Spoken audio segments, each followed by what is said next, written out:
नमस्कार। आज हम 1857 के उस दौर की जरा गहराई में उतरेंगे जिसे अक्सर भारत का पहला स्वतंत्रता संग्राम कहा जाता है। जी।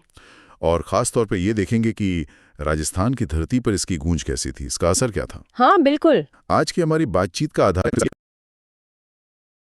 रिवोल्ट ऑफ 1857 इन राजस्थान। तो इसी के सहारे समझने की कोशिश करेंगे कि राजस्थान में क्या कुछ हुआ था। सही कहा।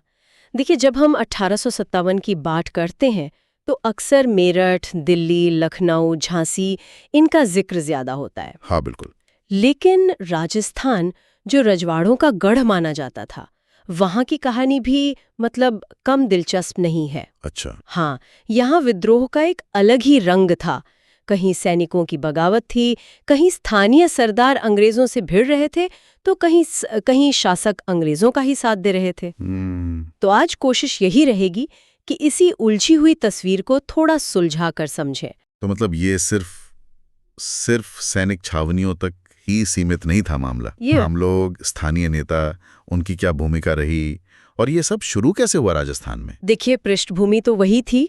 1857 की शुरुआत में बैरकपुर से जो चिंगारी उठी वो धीरे धीरे पूरे उत्तर भारत में फैली। हाँ। और राजस्थान भी इससे अछूता नहीं रहा। यहाँ अंग्रेजों का जो प्रशासनिक नियंत्रण था वो अजमेर से चलता था। हाँ। एजीजी वहीं बैठते थे। AGG, agent to governor general. हाँ। एजेंट टू गवर्नर जनरल 1857 में जॉर्ज पैट्रिक लॉरेंस थे। वैसे 1845 में हेडक्वार्टर्स आबू शिफ्ट हो गया था। अच्छा। और पूरे राजपूताना में 6 ब्रिटिश छावनियां थीं। नसीराबाद, नीमच, देवली, एरनपुरा, ब्यावर और खेरवाड़ा। 6 छावनियां। जी। हालांकि ब्यावर और खेरवाड़ा वो शांत रहीं, उन्होंने विद्रोह में हिस्सा नहीं लिया। और इन छावनियों के अलावा जो रियासतें थीं उनके अपने शासक थे और अंग्रेजों के भी अपने प्रतिनिधि होते होंगे हर रियासत में। बिल्कुल। हर बड़ी रियासत में एक ब्रिटिश पॉलिटिकल एजेंट होता था।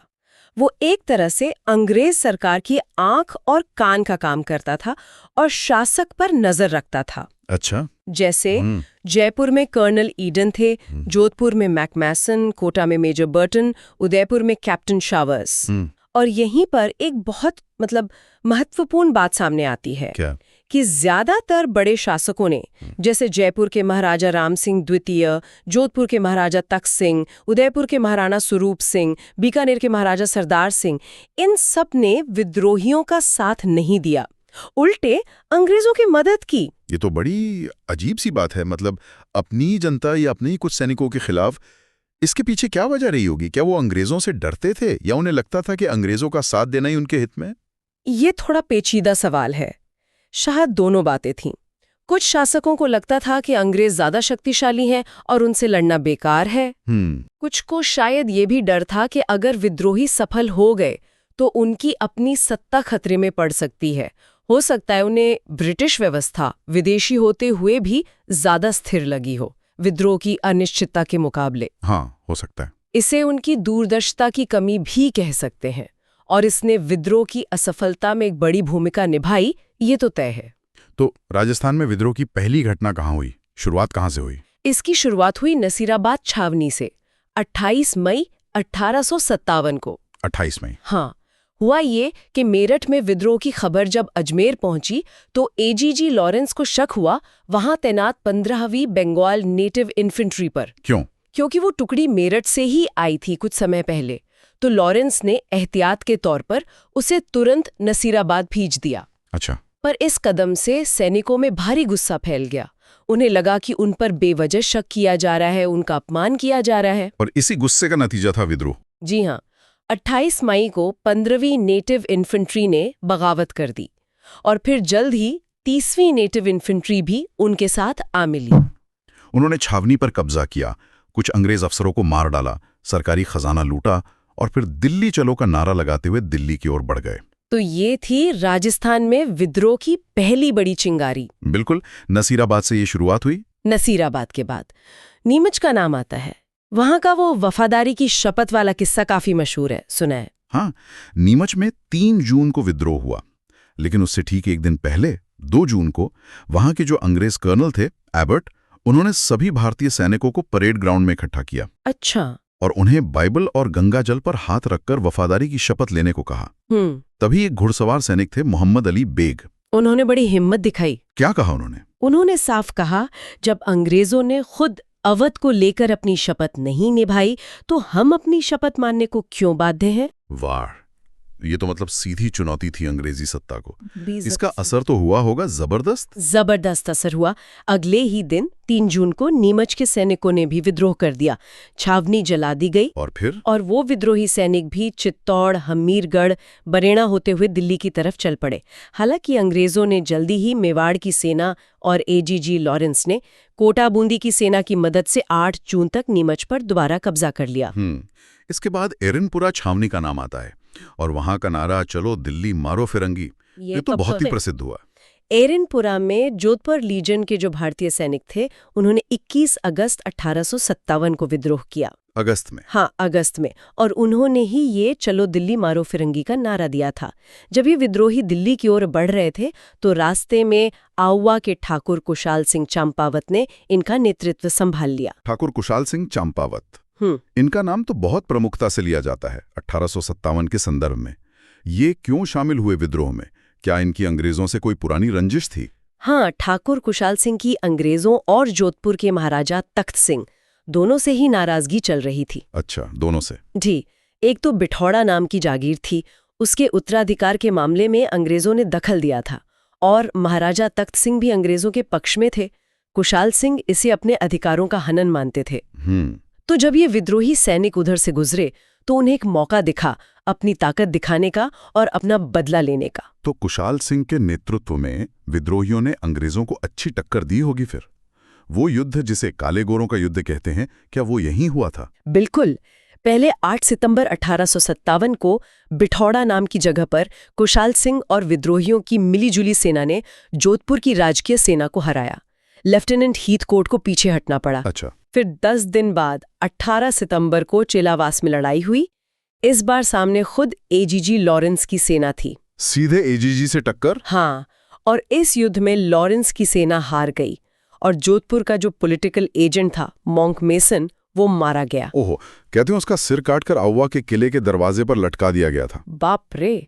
इसी चेलावास के युद्ध को लोकगीतों में काले गोरों का युद्ध कहा गया है। काले यानी हिंदुस्तानी और गोरे यानी अंग्रेज। ये तो अंग्रेजों के लिए बहुत बड़ी हार और एक तरह से बेइज्जती रही होगी। उन्होंने बदला तो लिया होगा फिर? हाँ, जाहिर है।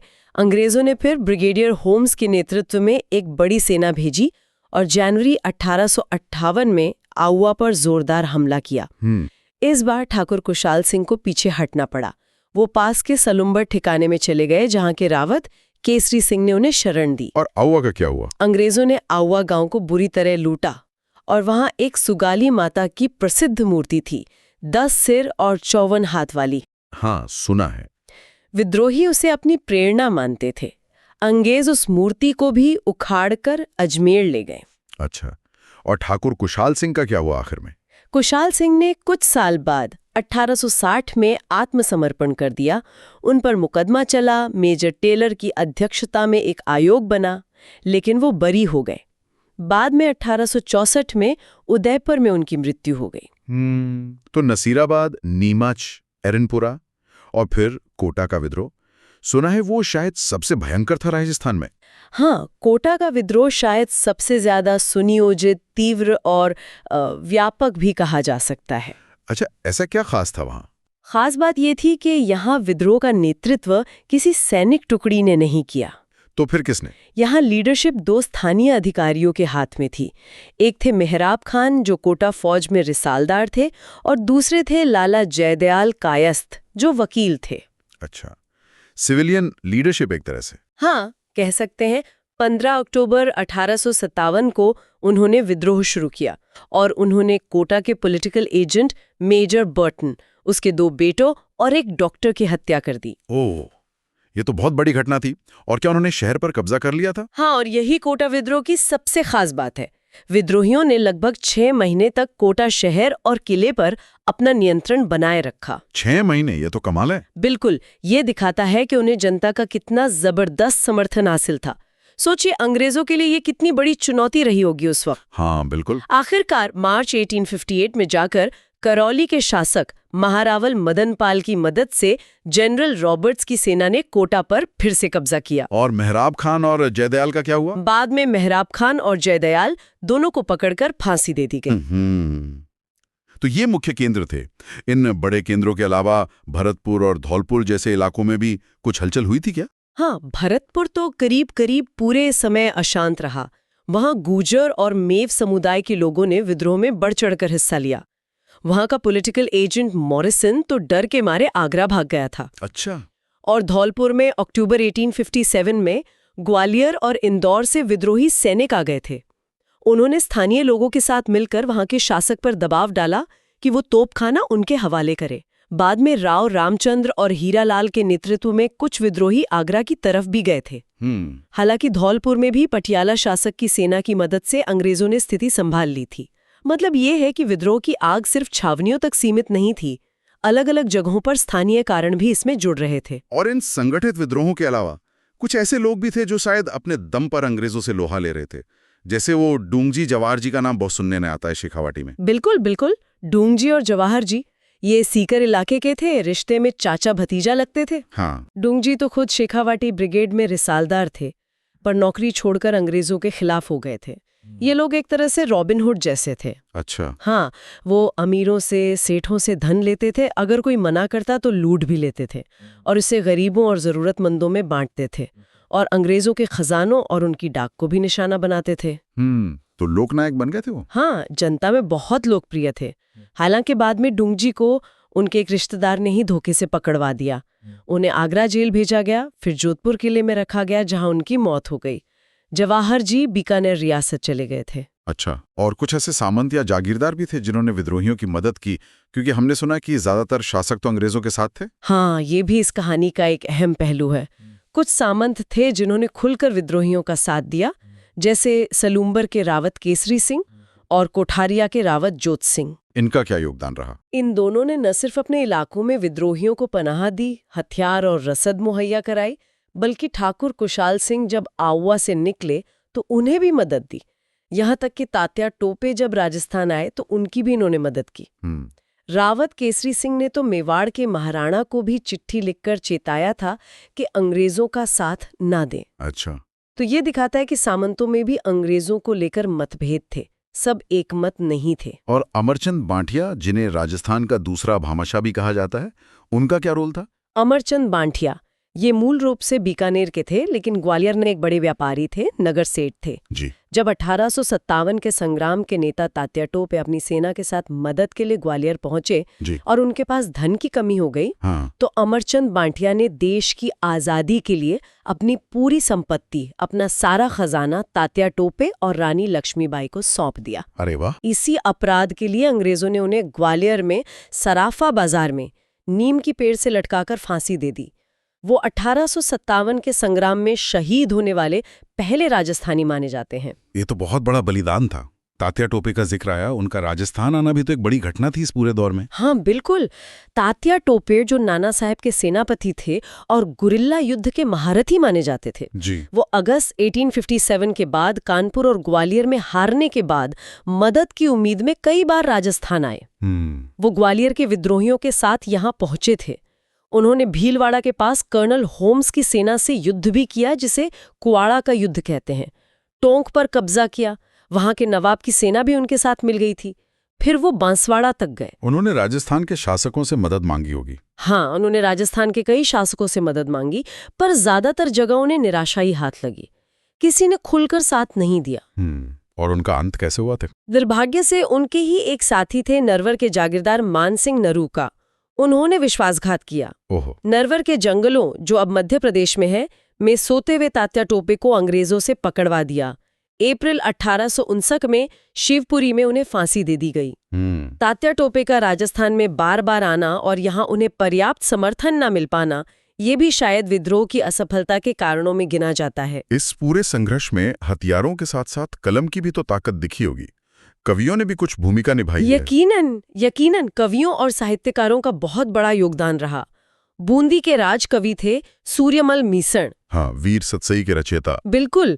उन्होंने वीर सतसई और वंश भास्कर जैसी रचनाओं से वीरता और देशभक्ति की भावना जगाई, जबकि वो खुद बूंदी दरबार से जुड़े हुए थे। जी। जोधपुर के कवि बांकीदास ने अपनी एक मशहूर कविता आयो अंग्रेज मुल्क रे ऊपर में लोगों को चेताया था और अंग्रेजों का साथ देने वाले राजाओं की तीखी आलोचना की थी। शंकर दान सामोर जैसे कवियों ने अंग्रेजों को मुल्क रा मीठा ठग कहा, मतलब देश के मीठे ठग। मीठा ठग, क्या बात है। हाँ, और भी कई चारण कवि थे जिन्होंने स्थानीय नायकों जैसे ठाकुर कुशाल सिंह की वीरता पर गीत लिखे। इन कवियों ने लोगों के मन में स्वतंत्रता की इच्छा को जिंदा रखा और जगाया। तो अगर हम सब कुछ समेटने की कोशिश करें तो राजस्थान में विद्रोह के मुख्य कारण क्या थे और ये आखिर सफल क्यों नहीं हो पाया? क्या वजहें रहीं? देखिए, कारण तो कई थे जो धीरे धीरे पनप रहे थे। एक तो अंग्रेजों का रियासतों के अंदरूनी मामलों में दखल बढ़ता जा रहा था, उत्तराधिकार में, प्रशासन में। शासकों और सामंतों के जो अधिकार थे उनमें कटौती हो रही थी। फिर आर्थिक शोषण था, भारी लगान, नमक और अफीम जैसे व्यापार पर अंग्रेजों का कब्जा, रेलवे लाइनें बिछाना जिसमें किसानों की जमीन जाती थी। फिर लोगों को अपनी धार्मिक और सामाजिक मान्यताओं में भी हस्तक्षेप का डर लगने लगा था। ये सब वजहें मिलकर एक विस्फोटक स्थिति बना रही थीं। और विफलता के कारण क्या रहे? क्यों ये इतना बड़ा आंदोलन दब गया? विफलता के भी कई कारण थे। सबसे बड़ा कारण, जैसा हमने पहले भी बात की, ज्यादातर बड़े और प्रभावशाली शासकों का अंग्रेजों का साथ देना। हाँ, लॉर्ड कैनिंग का वो कथन। हाँ, कि इन राजाओं ने तूफान में बांध का काम किया, वरना हम अंग्रेज बह जाते। दूसरा, विद्रोहियों में आपसी तालमेल की कमी थी। एक संपूर्ण नेतृत्व, एक कॉमन स्ट्रैटेजी का अभाव था।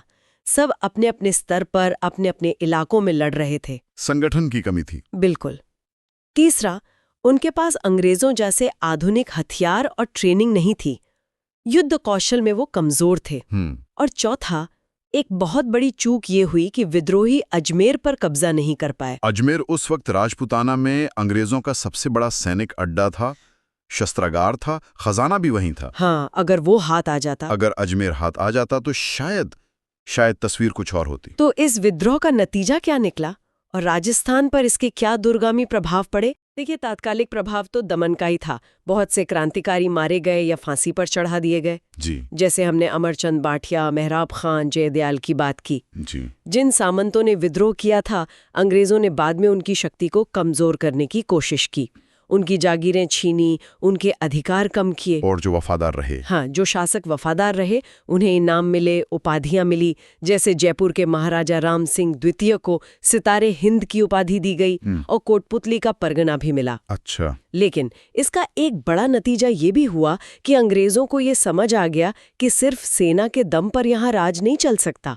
उन्हें अपनी नीतियों में कुछ बदलाव करने होंगे। क्या मतलब? किस तरह के बदलाव? जैसे उन्हें महसूस हुआ कि विद्रोह के दौरान सेना को जल्दी एक जगह से दूसरी जगह भेजने में बड़ी दिक्कत हुई। हाँ, रास्ते खराब थे। बिल्कुल। तो उन्होंने बुनियादी ढांचे, इंफ्रास्ट्रक्चर पर ध्यान देना शुरू किया। सड़कें बनवाईं, जैसे जयपुर अजमेर, नसीराबाद, नीमच वाया चित्तौड़गढ़। रेल लाइनें बिछाने का काम तेज हुआ। 1873 के बाद रेल आने लगी।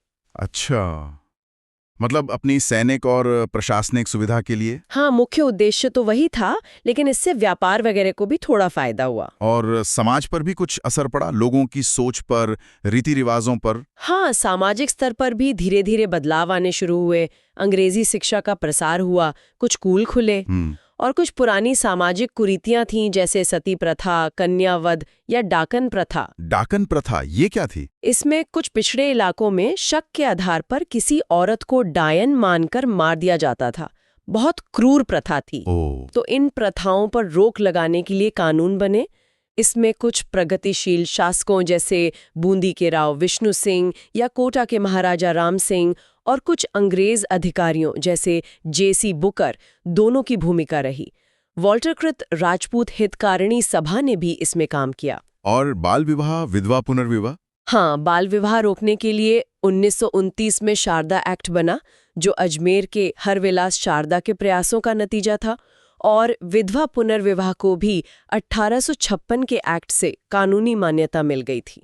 तो एक तरह से समाज सुधार की भी शुरुआत हुई। न्याय व्यवस्था और उद्योगों में भी कुछ बदलाव आए उस दौर में? न्याय व्यवस्था में अंग्रेजी मॉडल लाने की कोशिश हुई। अलग अलग रियासतों में सिविल और क्रिमिनल कोर्ट्स बने। कानून के सामने बराबरी का सिद्धांत लाने की बात हुई, हालांकि अमल में कितना आया ये कहना मुश्किल है। उद्योगों की बात करें तो 1850 के बाद कुछ विकास हुआ, लेकिन वो मुख्य रूप से अंग्रेजों के अपने आर्थिक हितों को ध्यान में रखकर था। जैसे कॉटन मिलें लगी ब्यावर में, Krishna cotton mill, Edward cotton mill, क्योंकि उन्हें कपास चाहिए था अपने देश के लिए। सीमेंट फैक्ट्री लगी लाखेरी में। पहली चीनी मिल भूपाल सागर में 1932 में लगी। पहली बार बिजली भी बीकानेर जैसे शहरों में आई। तो ये सब विकास अंग्रेजी राज को मजबूत करने के लिए ही था ज्यादातर। हाँ, मोटे तौर पर कह सकते हैं। परिवहन और संचार जैसे डाक और टेलीग्राफ का विकास भी शाही हितों को ध्यान में रखकर ही किया गया। लेकिन हाँ, इनका अप्रत्यक्ष लाभ आम लोगों को भी मिला। व्यापार बढ़ा, थोड़ी आवाजाही बढ़ी। तो कुल मिलाकर अगर हम देखें तो